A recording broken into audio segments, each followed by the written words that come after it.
मशरक़ वस्ता की सिचुएशन जिसमें इसराइल हमले कर चुका था ईरान पर, जिसके बाद ईरान की जानिब से कहा गया था कि वो बदला लेगा, दर्दनाक इंतकाम और सुर्ख परचम लहरा दिए गए थे ईरान में, जिसके बाद ईरान की जानिब से भी जवाबी कार्रवाई की गई है, जिसकी तफसीलात सामने आ रही हैं। इसराइल की जानिब से बाकायदा तस्दीक तो नहीं की जा रही, लेकिन ऑपरेशन ट्रू प्रॉमिस 3 ये नाम रखा गया ईरान की जानिब से इस ऑपरेशन का, और बाकायदा पूरी दुनिया में जो सोशल मीडिया है उस पर फुटेजेस शेयर की जा रही हैं जो अटैक किए गए ईरान की जानिब से बैलिस्टिक मिसाइल के ज़रिए। तो सिड साहब, अब ईरान ने जवाब दे दिया है और साथ ही ये कहा है कि अगर हमारे पास दिफा की सलाहियत ना होती तो इसराइल रोज़ हम पर बमबारी करता।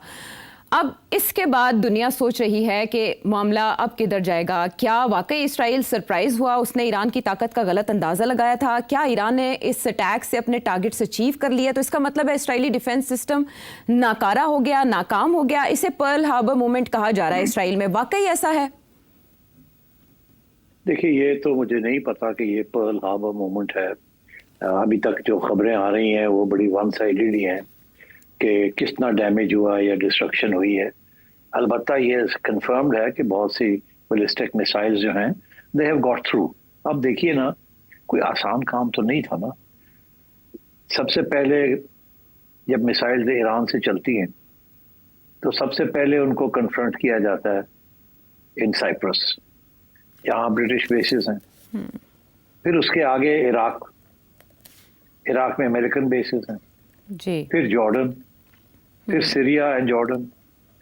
तो मतलब इवेंचुअली ये 4 बहुत बड़े हर्डल्स क्रॉस करके जहां लगे हुए हैं उसको शूट डाउन करने के सारे जो एलाइड फोर्सेस हैं जो इसराइल का साथ दे रही, उसके बाद आप पहुंचते हैं to the Israeli territory of space.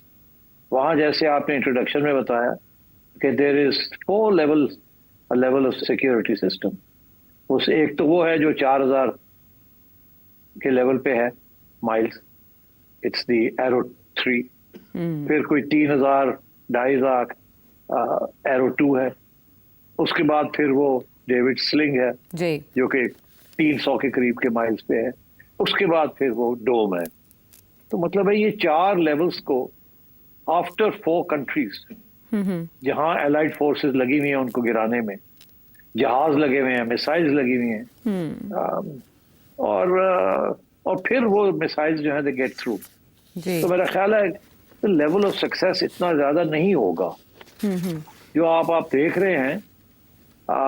इसमें कोई शक नहीं है कि ईरान ने up to 3000 ballistic missiles stockpile की हुई हैं। अब अगर how many will eventually get through और कैसे, वी डोंट नो। अलबत्ता ये जरूर है कि पहली दफा टारगेट्स तेल अवीव में हो रहे हैं और मिलिट्री एंड सिविलियन टारगेट्स हो रहे हैं। फॉर एग्जांपल, मैं एक CNN की रिपोर्ट देख रहा था कि जो हेडक्वार्टर्स ऑफ द IDF है, डिफेंस मिनिस्ट्री, वहां भी one of the missiles hit it. So मतलब है कि डैमेज तो हुआ है। किस लेवल पे हुआ है, क्या इज इट क्रिपलिंग और is it not crippling, I can't say right now. ये तो आहिस्ता आहिस्ता रिपोर्ट्स आएंगी तो विल नो। इसी तरीके के साथ काउंटर अगर आप देखें तो काउंटर में भी आप ये देखें कि इजराइल ने जो अटैक किया, they have been on the nuclear installations. उसके 2 लेवल्स थे अटैक के। एक पहला लेवल था जो इजराइलीज ने बेस कैंप बनाया हुआ था तेहरान के करीब, वहां से जो उन्होंने ड्रोन्स और लॉन्च किए और जैमिंग काम किया to jam defence systems of Iran and attack them with locally produced drones, जो कि वहीं से टेक ऑफ की थी। और उसको उस वक्त उन्होंने डैमेज किया ताकि जो इजरायली अटैक आ रही थी उसको इफेक्टिवली कॉम्बैट ना कर सकें। और उसके बाद as you know they sent in their aircraft, they only attack nuclear installations and some military targets. But साथ साथ उन्होंने domestically on the ground they have also assassinated top Iranian military leaders, जिसका ये मतलब है कि ये काफी देर से ये प्लानिंग हो रही थी और इसके 2 कॉन्सिक्वेंसेस थे। मगर I will come to the consequences. So कितना डैमेज इजराइल ने किया वो तो हमें नजर आ रहा है। Military leadership has been knocked out but replaced by second level, और ये काफी अरसे से ये असैसिनेशंस हो रहे हैं। एज यू नो, पहले रेवोल्यूशनरी गार्ड्स का कि लोगों को अटैक किया गया, असैसिनेट किया गया। ये पुरानी टैक्टिक्स हैं इसराइल की। आपने देखा हमास और हिजबुल्लाह के खिलाफ भी उन्होंने ये ग्राउंड इंटेलिजेंस के जरिए और इलेक्ट्रॉनिक इंटेलिजेंस के लिए लोगों को टारगेट करके असैसिनेट किया। और अब यहाँ भी इन्होंने ये किया है। तो पहले तो उन्होंने ईरान के जो डिफेंसेस थे उनको अटैक किया फ्रॉम विद इन ईरान। उसके बाद then the jets came in and the bombers came in. अब कितना डैमेज जो हुआ है वी डोंट नो, मगर जो मैंने रिपोर्ट्स पढ़ी हैं वो दो किस्म की रिपोर्ट्स हैं कि ईरान के दो मेजर न्यूक्लियर अंडरग्राउंड सेंटर्स हैं, एक नातंज और एक फोर्डा। वो जो है दोनों जो है दे आर, फोर्डा जो है वो तो एक पहाड़ के नीचे है एंड इट्स वेरी डीप। उसको तो डैमेज करना कोई आसान काम नहीं है। उसके लिए आपको अमेरिकन बीफ 2 बॉम्बर्स की जरूरत है और 30,000 kg के पेलोड की जरूरत है, जो कि इसराइल के पास नहीं है इस वक्त। अच्छा। इसराइल के पास 5,000 तक kg के वेपन्स हैं जो bomb, they are also bunker busters but not, they can not penetrate these 2 nuclear sites. जो नातंज है वहाँ वो ज्यादा डीप नहीं है, वो 150 फुट के करीब है।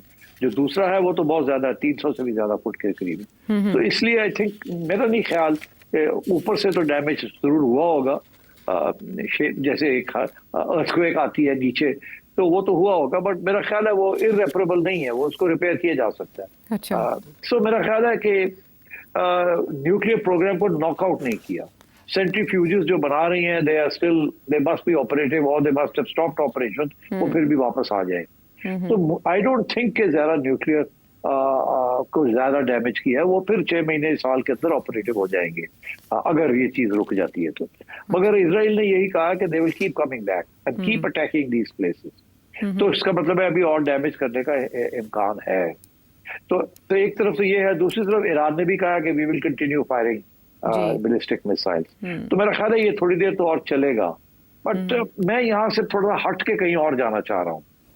मैं आपको ये कहना चाह रहा हूँ कि क्या इस अटैक का was the aim to knock out the nuclear program जी, या कोई और एम था? सवाल ये उठ रहा है, सवाल यही उठ रहा है कि जैसे इराक में बहाना बनाया गया था मास डिस्ट्रक्शन वेपन्स का और अटैक किया गया था, इस तरह से यहाँ भी ये बहाना बनाया गया है कि न्यूक्लियर प्रोग्राम को सबोताज करना चाहता है इसराइल और अपने लिए ख़तरा समझता है अपनी बका के लिए। इसमें किस हद तक इंतज़ामात में हकीकत है जो हमले का जवाब बने? आप सही कह रहे हैं, मेरा भी यही ख्याल है। जो सारी एविडेंस है, जब मैं डॉट्स को कनेक्ट करता हूँ तो काफ़ी सारे डॉट्स कनेक्ट हो जाते हैं। एक तो ये है कि नेतन्याहू एंड अदर एनालिस्ट वो रिकॉर्ड पे हैं जिन्होंने कहा था कि पहले ये लिबिया और सीरिया और लेबनान और हमास और हिजबुल्ला और इनको हम ख़त्म करेंगे and then finally we will turn to Iran. अच्छा, अब बात यह है कि ईरान के अंदर क्या करेंगे? अब let me answer one question कि ये न्यूक्लियर के ऊपर अटैक थी जो इजराइल कहता है कि हमें न्यूक्लियर से खतरा था इसलिए हमने ये अटैक किए। अभी हाल ही में गालबन मार्च के अंदर मैंने एक स्टेटमेंट पढ़ा था फ्रॉम तुलसी गबार्ड, जो कि अमेरिका की नेशनल इंटेलिजेंस एजेंसी की हेड है जी। उन्होंने एक इंटरव्यू के अंदर in front of Congress, some elements of Congress committee, ये कहा है और ये चेक किया जा सकता है, मैंने खुद पढ़ा है।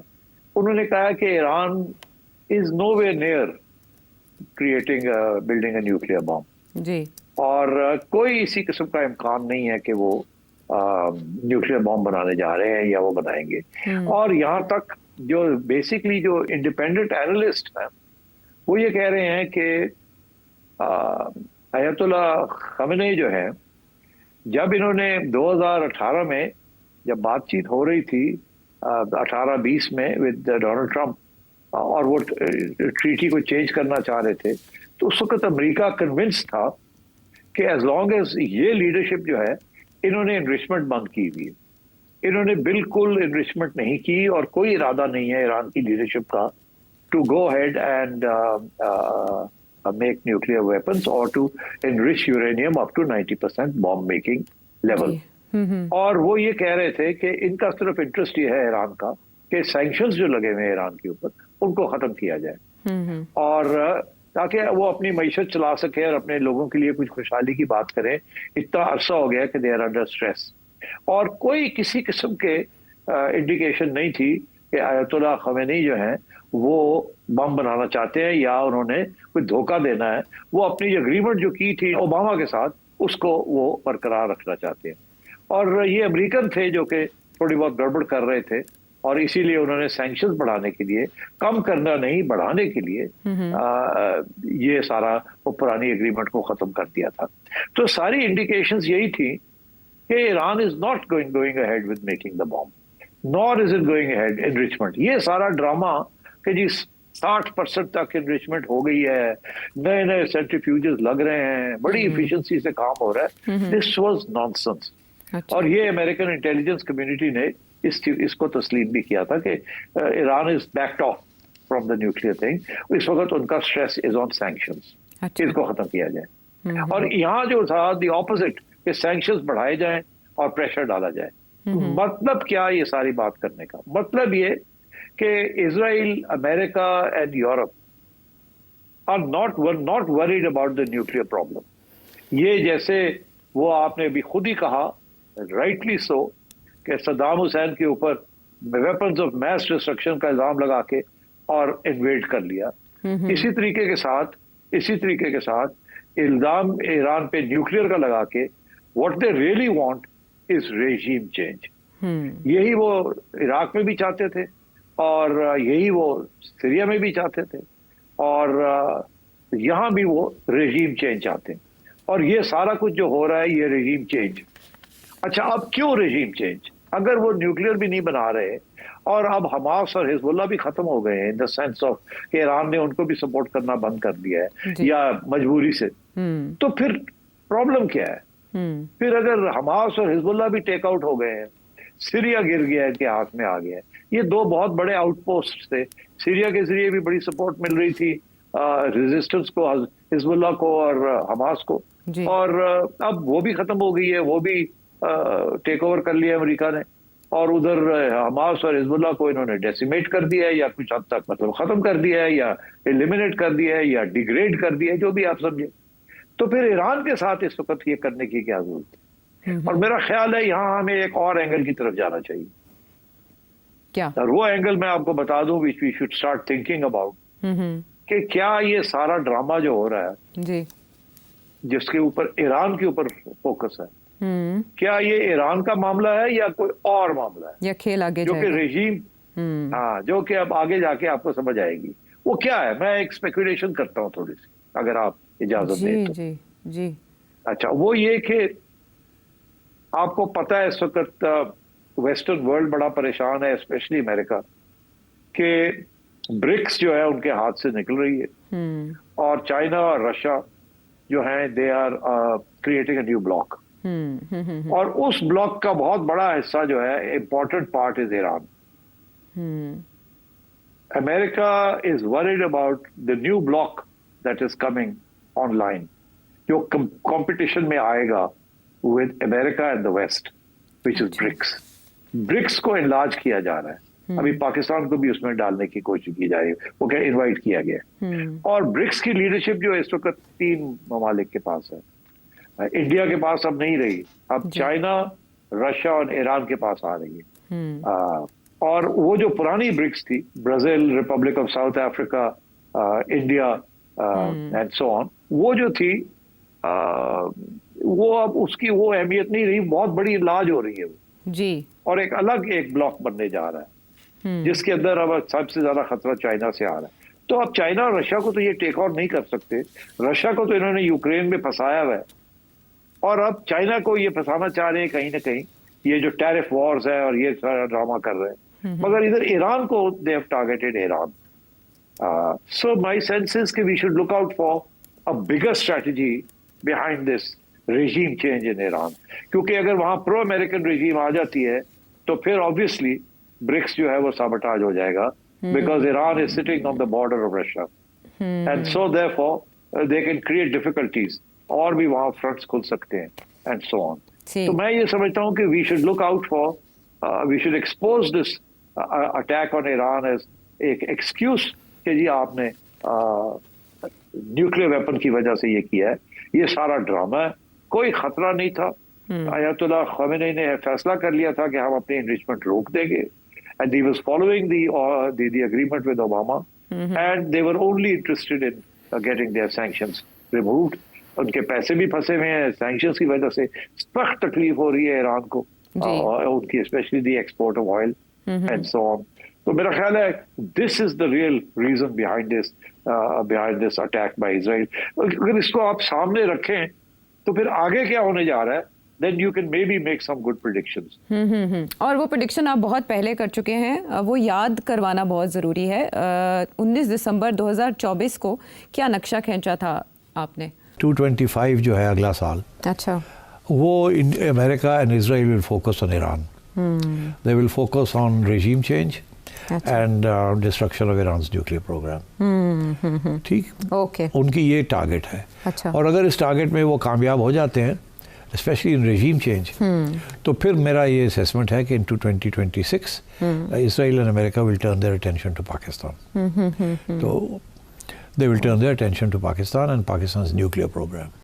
अच्छा, ये याद दहानी इसलिए भी ज़रूरी थी कि ख्वाजा आसिफ ने भी ऐसी ही बात की है और वॉर्न किया है मुस्लिम उम्मा को. उनका बयान शामिल करते हैं. आज मुस्लिम दुनिया जो है मुत्तहिद ना हुई और अपने अपने एजेंडे पे अपने अपने मफादात का तहफ़्फ़ुज़ करती रही तो सबकी बारी आ जाए. इस वक्त तमाम मुस्लिम ममालिक जो है वो मिलके कोई ऐसी स्ट्रेटजी डिवाइस करें जिससे जो है इजराइल का जो है मुत्तहिद होकर मुकाबला किया जा सकता है.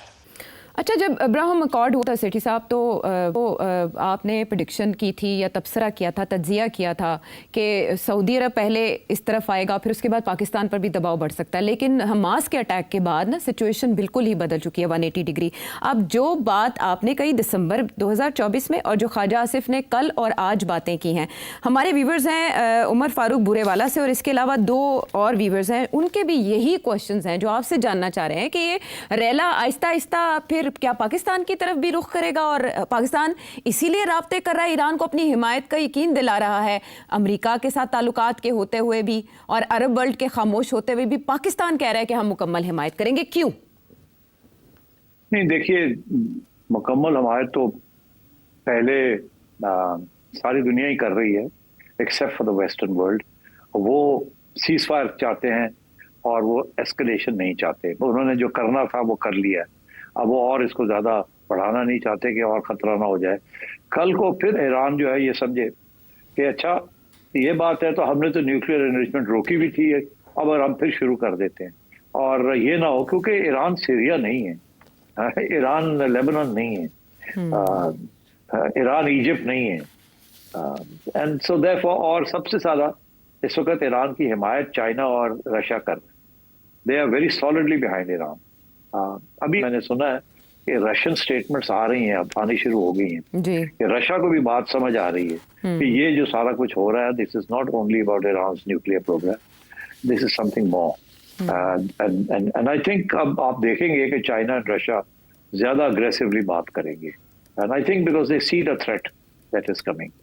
And I think Khawaja Sahab ने जो बात की है मुस्लिम ममालिक की, देखिए ख्वाहिश तो बड़ी नेक है, इसमें तो कोई शक नहीं, मगर ये जो नेशन स्टेट है ना 20th सेंचुरी और 19th सेंचुरी का फिनोमेनन, इसमें मजहब जो है doesn't play a part in state policy. सिर्फ जहां इनकलाब आया हो, इस्लामी इनकलाब आया हो जैसे ईरान में आया, तो फिर yes it plays a part, जैसे कि ईरान के अंदर it has played a part. जैसे कि सोवियत यूनियन के अंदर जब सोवियत इनकलाब आया था तो सोशलिस्ट थॉट को प्रमोट करने की बात, एक्सपोर्ट करने की बात आई, मगर मॉडर्न डे सोवियत यूनियन तो स्प्लिट हो गया ना, उसके बाद टूट गया.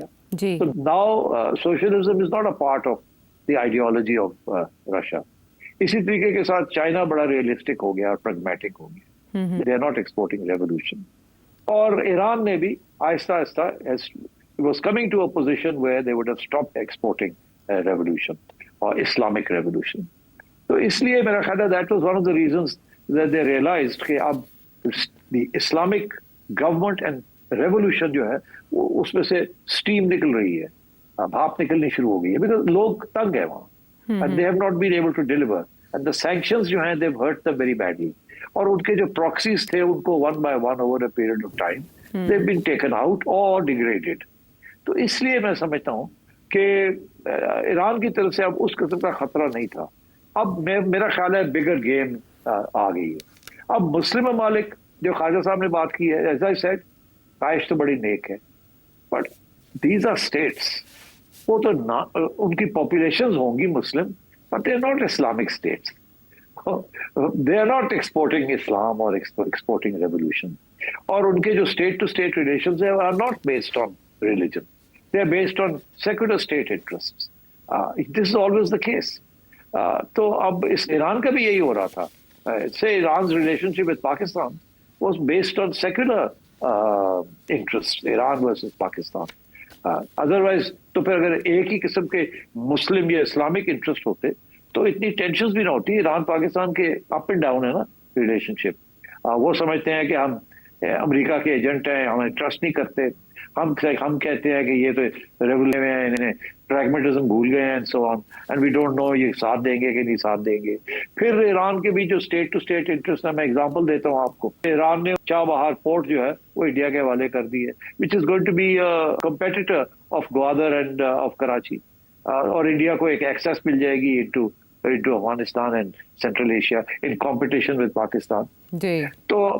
तो जाहिर है we would have been very upset कि ये आपने क्या किया। अगर उन्होंने अपने इंटरेस्ट देखे, उन्होंने इंडिया के हवाले कर दिए। इंडिया जो है वो उन्होंने हमें सपोर्ट किया है ऑन द वॉर, कंडेम किया है इंडिया की attacks on us, but at the same time India के साथ बिजनेस कर रहे हैं वो ठीक ठाक किस्म की। तो मतलब है this is the way it happens. तो ये मुस्लिम ममालिक जो हैं, बड़ी गनीमत है कि ये OIC वाले जो हैं ये इकट्ठे हो गए हैं कंडेम करने के लिए। OIC ने तो आज तक सवाए लिप सर्विस के कश्मीर कॉज को भी नहीं तस्लीम किया, और ये पैलेस्टीनियन कॉज को भी सही तरीके से तस्लीम नहीं किया in terms of giving concrete help. तो सो यू नो, वो तो अब MBS जो हैं वो हटे हैं पीछे फ्रॉम द अब्राहम अकॉर्ड्स। अब वो लीड भी कर रहे हैं OIC को। अब थोड़ी सी इंडिपेंडेंस आ रही है इनके अंदर, हालांकि they very close to America. America के साथ सब कुछ चल रहा है इनका, मगर यहाँ आके वो इसराइल के खिलाफ तो पोजीशन लेंगे। मगर सो आई थिंक ये ख्वाहिश अच्छी है, मगर आप एक्सपेक्ट कुछ ना करें फ्रॉम मुस्लिम कंट्रीज कि उनकी रियासतें जो हैं वो यूनाइट होकर इसराइल के खिलाफ कोई एक महाज बनाएंगी या they will end up fighting with Israel. I don't think that's going to happen. आप भी नहीं करेंगे और भी नहीं करेंगे। ये लिप सर्विस है पार्लियामेंट के अंदर खड़े होकर दंदन आना, और ये अच्छी बात है, कम से कम ये तो होना चाहिए, और यूनाइटेड नेशंस के अंदर। मगर क्या कोई कॉन्क्रीट हेल्प देंगे आप पैलेस्टीनियंस को? आई डोंट थिंक सो।